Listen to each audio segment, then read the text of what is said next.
ഇന്ന് നമ്മൾ സംസാരിക്കുന്നത് ഏതെങ്കിലും വലിയ ഫിനാൻഷ്യൽ പ്രിൻസിപ്പിൾസിനെ കുറിച്ചൊന്നുമല്ല. 2010 മുതൽ 2025 വരെയുള്ള ഈ 15 വർഷത്തെ എൻ്റെ തന്നെ പേഴ്സണൽ എക്സ്പീരിയൻസ്, നമ്മൾ കടന്നു വന്ന വഴികളിലെ സ്റ്റോക്ക് മാർക്കറ്റ് യാത്രയിൽ നമ്മൾ മനസ്സിലാക്കിയ ചില യാഥാർത്ഥ്യങ്ങളെക്കുറിച്ചാണ്. ഇപ്പോൾ 2010 എല്ലാവരെയും പോലെ ശതകോടികൾ ഉണ്ടാക്കാൻ വേണ്ടി ഈ ഒരു ബിസിനസ്സിൻ്റെ വലിയ ലാഭസാധ്യത തിരിച്ചറിഞ്ഞ് ഞാനും സ്റ്റോക്ക് മാർക്കറ്റിലേക്ക് വരികയാണ്. അങ്ങനെ സ്റ്റോക്ക് മാർക്കറ്റിലെത്തി. അവിടെ ജിയോജിത്ത്, നമുക്കിവിടെ അന്ന് കേരളത്തിൽ ജിയോജിത്തും ഹെഡ്ജും ഒക്കെയാണ് ഉണ്ടായിരുന്നുള്ളൂ. പിന്നീടാണ് സെറോദയുടെ ഒക്കെ വലിയ ഒരു പ്രചരണവും ഡിസ്കൗണ്ട് ബ്രോക്കേഴ്സിൻ്റെ ഒരു വ്യാപകമായ ഒരു account opening, massive account opening ഒക്കെ പിന്നീടാണ് ഉണ്ടായത്. അപ്പോൾ എന്തായാലും നമ്മൾ വെറും 50,000 രൂപ കൊണ്ട് ട്രേഡിംഗ് സ്റ്റാർട്ട് ചെയ്യുക. ആദ്യം തന്നെ ഇൻവെസ്റ്റ്മെൻറ്റോ ഈ പറഞ്ഞ റിസ്ക് പ്ലാനിങ് ഒന്നും നമുക്കില്ല. അതിനായിട്ട് കുറേ ജിയോജിത്തിൽ നിന്ന് കിട്ടുന്ന ടിപ്സും ഒക്കെ എടുത്തിട്ടാണ് നമ്മൾ ട്രേഡിംഗ് തുടങ്ങിയത്. അങ്ങനെ യാതൊരു സാമ്പത്തിക അച്ചടക്കവും ഇല്ലാത്ത ആ ഒരു ജേണി അങ്ങനെ മുന്നോട്ട് പോയി. പൈസ കിട്ടും, പൈസ പോകും.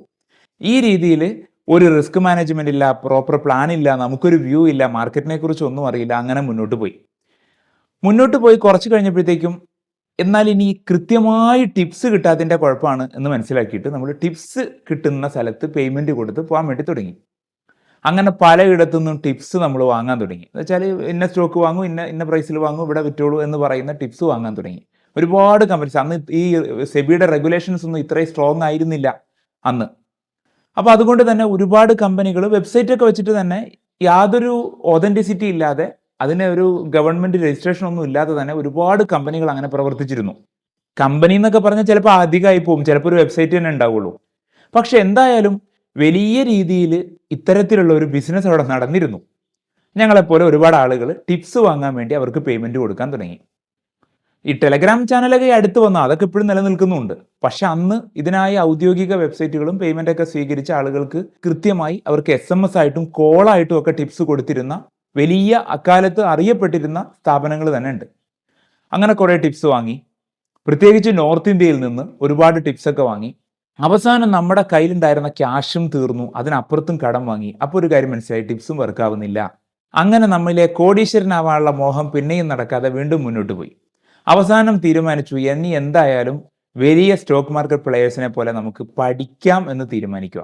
അതൊക്കെ കുറേ കാലങ്ങൾക്ക് ശേഷം. എല്ലാവർക്കും ഈ ഒരു റിയലൈസേഷൻ ഉണ്ടാകുന്നത് കുറേ കാലങ്ങൾക്ക് ശേഷമായിരിക്കും. പഠിക്കാം. തന്നെയുമല്ല, ഇന്നത്തേതുപോലെ ഒന്ന് യൂട്യൂബ് എടുത്ത് ഓണാക്കി വെച്ചാൽ 10 വീഡിയോ എങ്കിലും കാണുന്ന ഒരു സംവിധാനം അന്നില്ല.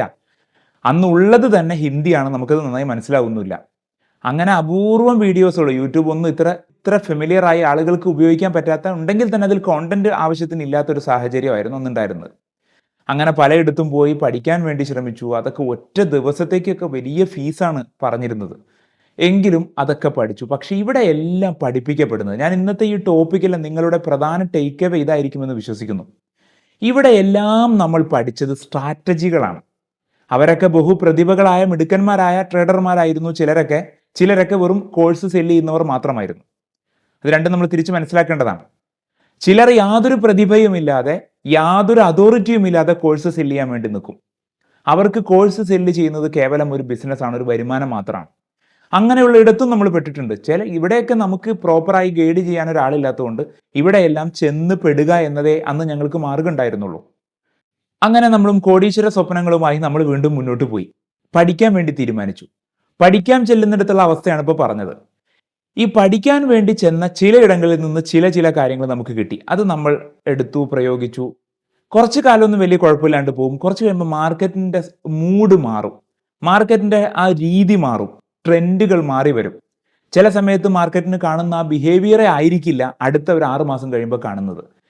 അപ്പോൾ ഈ ഒരു ദീർഘമായ യാത്ര, അതൊരു ചെറിയ യാത്ര ആയിരുന്നില്ല. ലക്ഷക്കണക്കിന് രൂപയാണ് പഠിക്കാൻ വേണ്ടി മാത്രം ചിലവാക്കിയത്. പക്ഷെ എന്നിട്ടും എവിടെയോ എന്തോ പോരാത്തതുണ്ട്, എവിടെയോ എന്തോ നമുക്കിനിയും കിട്ടാൻ ബാക്കിയുണ്ട് എന്ന ഒരു ചിന്ത അപ്പോഴും നിലനിന്നിരുന്നു. അങ്ങനെ ഒരുപാട് നാളത്തെ അധ്വാനത്തിനും ഒരുപാട് കാലത്തെ അന്വേഷണത്തിനും ഒരുപാട് പണം ചെലവഴിക്കലിനും ശേഷമാണ് ഈ യാഥാർത്ഥ്യം നമുക്ക് മനസ്സിലായത്. ഈ വീഡിയോ ഞാൻ പങ്കുവെക്കാൻ ഉദ്ദേശിക്കുന്ന ഏറ്റവും പ്രധാന പോയിന്റും അത് തന്നെയാണ്. ഒരാൾക്കും നിങ്ങളെ പൂർണ്ണമായി ഇങ്ങനെ സ്പൂൺ ഫീഡ് ചെയ്ത് പഠിപ്പിക്കാൻ കഴിയില്ല എന്നതാണ് യാഥാർത്ഥ്യം. ഒന്നുകിൽ വിവിധ ഇടങ്ങളിൽ നിന്ന് ഫ്രീ ആയിട്ടോ അല്ലെങ്കിൽ പെയ്ഡ് ആയിട്ടോ നിങ്ങൾക്ക് കിട്ടുന്ന റിസോഴ്സുകളിൽ നിന്ന് മാർക്കറ്റിനെ കുറിച്ചൊരു പൊതുധാരണ രൂപപ്പെടുത്തി നിങ്ങളുടേതായ ഒരു സ്റ്റൈലിൽ നിങ്ങൾക്ക് വേണമെങ്കിൽ ചില സ്ട്രാറ്റജികൾ രൂപപ്പെടുത്താം, അല്ലെങ്കിൽ ചില വ്യൂ രൂപപ്പെടുത്തിയെടുക്കാൻ കഴിയും. മറ്റൊരു രീതി എന്ന് പറയുന്നത് കൃത്യമായി നല്ല ക്രെഡിബിലിറ്റി ഉള്ള ഒരു മെന്ററുടെ കീഴിൽ നിങ്ങൾ കൃത്യമായി പ്രാക്ടീസ് ചെയ്ത് അത് ഒരുപാട് ബാക്ക് ടെസ്റ്റ് ചെയ്ത് നല്ല ഒരു വ്യൂ രൂപപ്പെടുത്തിയതിന് ശേഷം നിരന്തരമായി മാർക്കറ്റിൽ നിങ്ങൾ അത് കാണുകയും അത് വീണ്ടും വീണ്ടും റീടെസ്റ്റ് ചെയ്ത് വീണ്ടും അതിലെ പോരായ്മകൾ തിരുത്തി അവസാനം നിങ്ങൾ എത്തുന്ന ഒരു നിഗമനം, അതിലൂടെ നിങ്ങൾക്ക് കിട്ടുന്നത് എന്താണ്? മാർക്കറ്റിലെ ചില സ്ട്രാറ്റജികളല്ല. വീണ്ടും ഞാൻ അടിവരയിട്ട് പറയുന്നു, സ്ട്രാറ്റജികൾ പഠിക്കാനായി നിങ്ങൾ പണം ചെലവഴിക്കുകയേ ചെയ്യരുത്. സ്ട്രാറ്റജികൾ പഠിച്ചു, ഇപ്പോൾ എത്രയോ സ്ട്രാറ്റജികൾ നമ്മൾ പഠിച്ചു. എൻ്റെ ഡയറികളിൽ എത്രയോ ഡയറികൾ നിറയെ സ്ട്രാറ്റജികളാണ്. ഈ സ്ട്രാറ്റജികൾ കൊണ്ട് ഒരിക്കലും നമുക്ക് മാർക്കറ്റിൽ ഒന്നും ചെയ്യാൻ കഴിയില്ല. മാർക്കറ്റിന്റെ സ്വഭാവം മാറുന്നതനുസരിച്ച് സ്ട്രാറ്റജികൾ വർക്കാവാതെ വരും. ഈ സ്ട്രാറ്റജികൾ നിങ്ങൾ പഠിക്കുന്നുണ്ടെങ്കിൽ പഠിച്ചോളൂ, പക്ഷെ അൾട്ടിമേറ്റ്ലി നിങ്ങൾ നേടിയെടുക്കേണ്ട സ്കിൽ എന്ന് പറയുന്നത് മാർക്കറ്റിന്റെ സ്ട്രക്ചർ മനസ്സിലാക്കാൻ. ഒരു ചാർട്ട് നമുക്ക് കണ്ടു കഴിയുമ്പോഴത്തേക്കും ഒരുപാട് കാലം കൊണ്ട് നമ്മൾ അതിനു മുന്നിൽ സ്പെൻഡ് ചെയ്ത ടൈം, അതിനുവേണ്ടി നമ്മളെടുത്ത എഫേർട്ട് കൊണ്ട്, നമ്മുടെ സ്കില്ല് കൊണ്ട് നമ്മുടെ ഉള്ളിൽ ഒരു ഇൻസൈറ്റ് ഉണ്ടാകും. ഇത് അപ് ട്രെൻഡ് ആണ്, അല്ലെങ്കിൽ ഇപ്പോൾ അത് ട്രെൻഡ് റിവേഴ്സലിന് ടൈം ആയിട്ടുണ്ട്, അല്ലെങ്കിൽ ആ സമയത്ത് നമുക്ക് കൃത്യമായ ഒരു ബോധ്യത അല്ലെങ്കിൽ കൃത്യമായ ഒരു ഇൻസൈറ്റ് നമുക്ക് ആ ചാർട്ട് കാണുമ്പോൾ തന്നെ നമുക്ക് കിട്ടും. ഒരുപാട് പ്രസിദ്ധരായ വളരെ ഓതന്റിക് ആയ ട്രേഡർമാരുടെ ഇന്റർവ്യൂസ് യൂട്യൂബിൽ നിങ്ങൾക്ക് നോക്കിയാൽ കാണാൻ പറ്റും. അവരെല്ലാം കോമൺ ആയി സൂക്ഷിക്കുന്ന ഒരു കാര്യമാണ് മാർക്കറ്റിന്റെ ഹിസ്റ്ററി എന്ന് പറയുന്നത്. അവർക്ക് വലിയ തിരിച്ചറിവുകൾ ഉണ്ടാക്കിയ പല ചാർട്ട് പാറ്റേൺസ്, അതുപോലെ പ്രത്യേകമായ ചില മൂവ്മെന്റുകൾ, അതുപോലെ പ്രത്യേകമായ ചില മൊമെന്റം ക്രിയേറ്റ് ചെയ്ത ഇടങ്ങൾ, ചില പ്രത്യേക പോയിന്റുകൾ, ഇതെല്ലാം അവരുടെ കയ്യിൽ റെക്കോർഡഡ് ആയിട്ടുണ്ട്. അതവർ ഒന്നുകിൽ നോട്ട് ചെയ്തിട്ടോ അല്ലെങ്കിൽ സ്ക്രീൻഷോട്ടുകളായിട്ടോ വിവിധ രീതിയിൽ അവരത് സൂക്ഷിച്ചിട്ടുണ്ട് എന്ന് വിവിധ ഇന്റർവ്യൂകൾ നമുക്ക് കാണാൻ പറ്റും. ഏറ്റവും ആധികാരികന്മാരായ ട്രേഡർമാരുടെ ഇന്റർവ്യൂസ് നിങ്ങൾ ഒന്ന് കണ്ടു നോക്കിയാൽ മതി. അപ്പോൾ ചുരുക്കത്തിൽ ഇന്നത്തെ ഈ വീഡിയോയുടെ ഒരു പ്രധാന ടേക്ക് അവേ എന്ന് പറഞ്ഞാൽ, ഒരു കാരണവശാലും വേറൊരു വ്യക്തിയുടെ സ്ട്രാറ്റജികൾ പഠിച്ച് അത് കോപ്പി ചെയ്ത് നമുക്ക് നിരന്തരമായി കൺസിസ്റ്റൻ്റായി ദീർഘകാലത്തേക്ക് സ്റ്റോക്ക് മാർക്കറ്റിൽ നിന്ന് പണം ഉണ്ടാക്കാമെന്ന് പ്രതീക്ഷിക്കുന്നത് വ്യാമോഹമാണ്. കാരണം മാർക്കറ്റിന്റെ സ്വഭാവം, അതിൻ്റെ റിതം എല്ലാം മാറി മാറി വരും.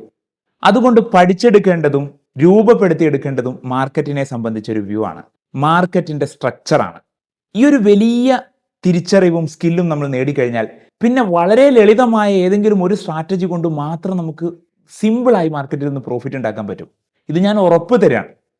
ആദ്യം നമുക്ക് തിരിച്ചറിവ് കിട്ടേണ്ടത് ഈ മാർക്കറ്റിന്റെ ട്രെൻഡിനെ കുറിച്ചും ഈ മാർക്കറ്റിന്റെ ഒരു മൊമെന്റത്തെക്കുറിച്ചും അതിൻ്റെ ഒരു റിതത്തെക്കുറിച്ചുമാണ്. ഒരു താളമുണ്ട്. ചില നല്ല മെക്കാനിക്കുകൾക്ക് വാഹനത്തിന്റെ ആക്സിലറേഷൻ ശബ്ദം കേട്ടാൽ തന്നെ അവർക്ക് മനസ്സിലാകും ഈ വാഹനത്തിന് എന്ത് പ്രശ്നമാണുള്ളത് എന്ന്.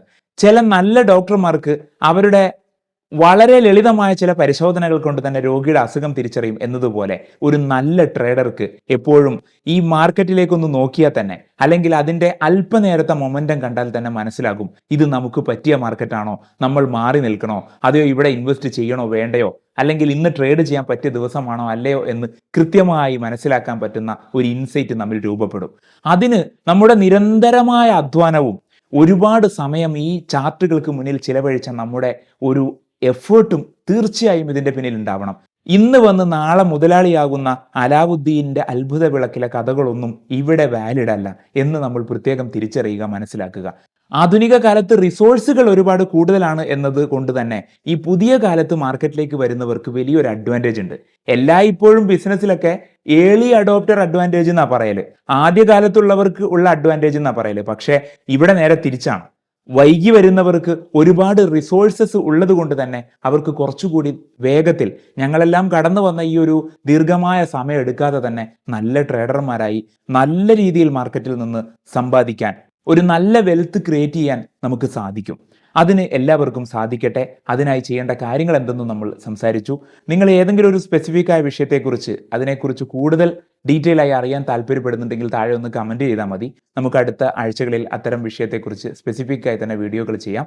ഇനി അഥവാ നമുക്ക് സമയമില്ല അല്ലെങ്കിൽ നമുക്ക് അറിയില്ല എങ്കിൽ തീർച്ചയായും നമ്മൾ അതിനായി പ്രൊഫഷണൽ ഹെൽപ്പ് എടുക്കണം. അത്തരത്തിൽ ഏതെങ്കിലും പ്രൊഫഷണൽ ഹെൽപ്പ് നിങ്ങൾക്ക് ആവശ്യമുണ്ടെങ്കിൽ നിങ്ങളുടെ സ്വന്തം പേരിൽ ഒരു ഡിമാറ്റ് അക്കൗണ്ട് ഓപ്പൺ ചെയ്യുകയും അതിലൂടെ നിങ്ങൾക്ക് ഇൻവെസ്റ്റ്മെന്റുകൾ നടത്താം, ദീർഘകാലത്തേക്ക് മ്യൂച്വൽ ഫണ്ടുകളിൽ ഇൻവെസ്റ്റ് ചെയ്യാം, IAP അഥവാ ഇന്റലിജന്റ് അഡ്വൈസറി പോർട്ട്ഫോളിയോ പോലെയുള്ള വളരെ കുറഞ്ഞ തുക കൊണ്ട് തന്നെ പോർട്ട്ഫോളിയോസ് മാനേജ് ചെയ്യാൻ പറ്റുന്ന സെബി രജിസ്റ്റേർഡ് ആയിട്ടുള്ള സംവിധാനങ്ങളിൽ ഇൻവെസ്റ്റ് ചെയ്യുവാനും നിങ്ങളുടെ സമ്പാദ്യം ഗ്രോ ചെയ്യാനും താല്പര്യമുണ്ടെങ്കിൽ താഴെ കാണുന്ന വാട്സപ്പ് നമ്പറിൽ കോൺടാക്ട് ചെയ്യാവുന്നതാണ്. അതുപോലെ സാമ്പത്തിക മേഖലയിലെ ഏതൊരു സർവീസിനും താഴെ കാണുന്ന വാട്സപ്പ് നമ്പറിൽ തന്നെ കോൺടാക്ട് ചെയ്താൽ മതി. ഈ വീഡിയോ നിങ്ങൾക്ക് ഉപകാരപ്പെട്ടെങ്കിൽ മറ്റുള്ളവരിലേക്ക് കൂടി ഷെയർ ചെയ്ത് എത്തിക്കണമെന്ന് അഭ്യർത്ഥിക്കുന്നു. മറ്റൊരു വിഷയമായി മറ്റൊരു വീഡിയോയിൽ വീണ്ടും കാണാം. Thank so much.